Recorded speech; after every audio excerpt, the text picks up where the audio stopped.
Hello, welcome back, and as always, I hope you're doing well. Right, before I start, I'll tell you the weather over here has been up and down. 1 minute is glorious sunshine, the next minute is pouring down. Sun and the rain. Anyway, this gets me onto my vinyl play that I'm going to do today. I have actually played this album a few times since I've got it, to be honest with you, and that's Madness's Keep Moving. Not a major fan of the cover though, to be honest with you. It's not my favourite Madness cover, but that's a conversation for another day, I guess. Now, I have 2 copies of this on vinyl. I have it on CD as well, but I have the Let Them Eat vinyl. It's right over there, and that's a gatefold sleeve with all the lyrics in it, and it's on blue vinyl. But this is the Union Square 2022 reissue with the liner notes and the hype stickers on there. As you can see, I've already played it, but I thought I'd show you the record first and then we'll get on with it. So there we go. Lazy labelling again. There's that side. But it is on a nice chunky 180 gram. Needs a dust off again. Don't know why. It's in a polylined sleeve, but there you go. There you go. So, yeah. I love this album. I've been playing it a lot lately, actually. I've been listening to it up the gym. Yonks ago, it was quite low. I'd done an album ranking on the channel, and it was quite low on the ranking. But I've got to say, it is moving up. It is definitely improving. So, like I said, I've already given this album a play, and it does sound fantastic. This pressing is really, really nice. Now, Keep Moving is the 5th studio album by Madness, released on the 20th of February, 1984. This album's nearly 40 years old. That's shocking, isn't it? And the album marks a transition from the band's earlier ska-influenced sound to a more sophisticated, mature pop style, incorporating elements of soul, jazz, and rock. The album also reflects the band's growing social and political awareness, with songs that tackle topics such as unemployment, racism, homelessness, and nuclear war. It also marks the end of an era. It was the band's last record on Stiff label, their original record label, as well as Mike Barson, just after the album's release, the keyboard player, left the band and moved to Amsterdam for a couple of years. Keep Moving received critical acclaim as well as commercial success, reaching number 6 on the UK album charts. It spawned 2 hit singles, One Better Day and Michael Caine.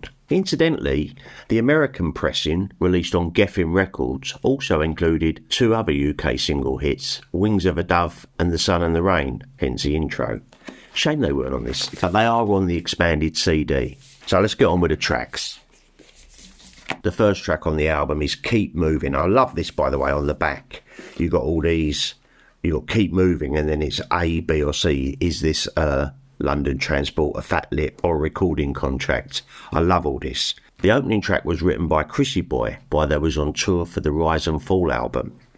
And Suds and Chaz got the idea because they was watching that weird 1969 post-apocalyptic comedy called The Bed Sitting Room, and in it is a bit of an odd one, but it's got some stars from the past. It was quite a blast watching it. And you've got Dudley Moore floating across on a hot air balloon with a car underneath, and literally he's saying to everyone, "Keep moving, sir, you're safer on the move." And that's what sparked the idea between Chaz and Suggs when they was writing the lyrics. You know, that's what they wanted to do with this record. You know, they didn't want it to sound like the last record, which was The Rise and Fall. They wanted to keep progressing and making their... They still had the nutty sound. It's definitely a Madness record. That's what they was trying to do. They was trying to just make it different and progress. Hence the whole thing, Keep Moving. The opening track's a classic. I absolutely love it. Right, and track 2 is My Name is Michael Caine. I didn't do a bad job at that, did I? And it's the first single to be released from the album. The song is about informers during the Troubles in Northern Ireland, and Cole said he was trying to think of someone who could be used to illustrate it, and his name seemed right. according to the liner notes, all this. I learnt loads, by the way, guys, from the liner notes on this. The liner notes were fantastic. But Michael Caine's character in the movie The Ipcress File had a sort of atmosphere that he wanted to create. And if you watch the music video, you can see Chrissy Boy stars as the sort of like protagonist, and they're all after him. Apparently, Michael Caine was approached about this, and he didn't really want to get involved until his daughter stepped in and went, "Dad, it's madness, you know, they're really big. So you want to do this?" So Michael obviously accepted, and he done the "My Name is Michael Caine." And right at the end of the song, you hear him say, I think we got it there, don't you? It's a classic Madness record, and a great music video as well. Then you got Turning Blue, and I didn't know what this song was about when I used to listen to it, but it makes absolute sense now. And the song's about Margaret Thatcher and the crap times under the Tories. The song has a fun stop-start rhythm to it with a great but slightly panicky sort of keyboard sound. It's a great song. I love Turning Blue. And then probably one of the best songs on the album is One Better Day. Oh, what a beautiful song. The production on this song is second to none. I highly recommend you, if you haven't listened to this record, get yourselves a set of headphones, sit down and have a listen. It's beautiful. It was written by Bedders and the lyrics by Suggs, and it's a beautiful, poignant track about hope and despair, really. Madness at their best, in my opinion. The lyrics tell a story of Arlington House, a place in London for the homeless, you know. Suggs says in the liner notes, you'd see a bloke sat in a laundrette there in his underpants because the only suit he had was in the washing machine going round and round. It's heartbreaking. The strings, everything about it.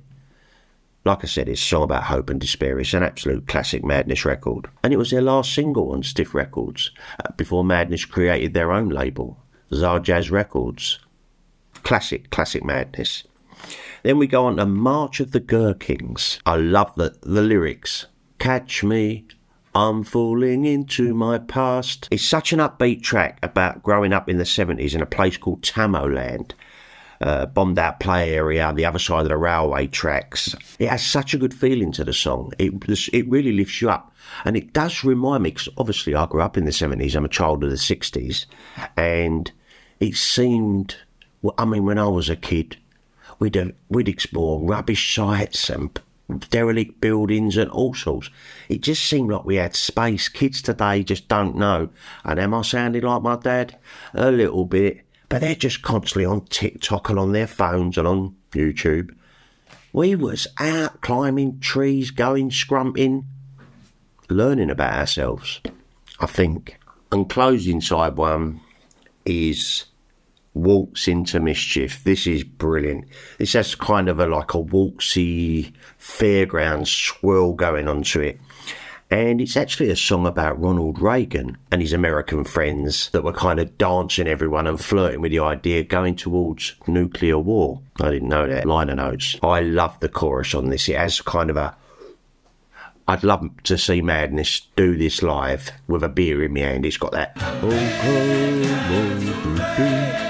Really brilliant song. The lyrics are clever and witty, and the melody is upbeat and infectious. And the strings again are superb on this. Right, then we flip over to side 2, Brand New Beat. And this is another song written by Lee Thompson. Apparently, according to the notes, he was reading a book on South American dictatorships and illegal arms and curfews and stuff like that. The melodies sort of chop and change. It's a really catchy tune. Then we move on to Victoria Gardens. And this actually has the backing vocals of Dave Wakeling and Rankin Roger, God rest his soul, from The Beat. You know, The Beat that was in Dance Crazy with Madness. They obviously knew each other. It's a really catchy song about inequality. Walking from cardboard city land, where all the homeless people live, right the way through to Victoria Gardens. It mocks the pretentiousness of the posh neighbourhood. It's a catchy and right upbeat tune. I love it, and some great lyrics. Then track 3, Samantha. And this was another one written by Lee Thompson. He was firing on all cylinders doing this album by the sounds of it. And this is about Lee taking his first trip of LSD and deciding to go for a walk. Not the greatest idea. Ooh, she slept on So far removed from Madness songs. The next song is Time for Tea. Now, I didn't know what this was about. I thought it was about a guy obsessed with cups of tea, but it's not. It's quite a haunting song, really. It's about a lad who was out playing with his friends, playing hide and seek, and he decided to hide in the fridge and got locked in there. And obviously, sadly died. And it's his mum. That chorus, Willie, oh Willie, she cried, it's time for tea. I remember playing on these sort of places when I was a child. And my mum and dad would just literally, they wouldn't ring us. We didn't have phones back then. They literally would just stand on the front doorstep and holler. And we'd hear them from wherever we were. Very haunting. Even the wife, when I played it in the car once, I told her what it was about. She said, this is really sad. And it is. But it's that juxtaposition again. You've got sort of like catchy melodies with quite a sad subject matter. Great song. Then we've got Prospects, and this is about a guy from the Windrush generation who's come over from the Caribbean to see if he can make a difference and better his life. But alas, it didn't happen, and unfortunately he just gets cast aside, ends up with nothing. Now this, out of all of them, has that slight scar feel to it. A really sad story with some lovely harmonies and a brilliant little melody. And the closing track on the album is Give Me a Reason, and this is brilliant. It's about a parent trying to make excuses for their emotional and physical abuse towards a child. Brilliant lyrics by Lee again. It's an awesome closing song to the album, and it's a really great track. It's a terrific record, highly recommended, and like I said, this has gone up higher in my rankings list since listening to it properly after all these years. Keep Moving is widely regarded as one of Madness's best and most mature albums, and it's showcasing their musical versatility with lyrical depth and wit. The album proved that Madness was more than just a novelty act, but a serious and influential band from the 1980s. To me, Keep Moving is a must-have for any Madness fan, or anyone who appreciates great music that makes you think as well as dance. That's my review of Keep Moving. I just cut it a little bit short. Next door's decided to do a load of work in their garden, but we got through it. Anyway guys, if you like this sort of thing, possibly give the video a thumbs up. It does help the algorithm. And maybe subscribe to the Rambles. I will be doing more Madness vinyls, but the next album from this is Mad Not Mad. No Barzo with that one. And but I've got to venture out and do a couple of other things for the people that are not too keen on Madness.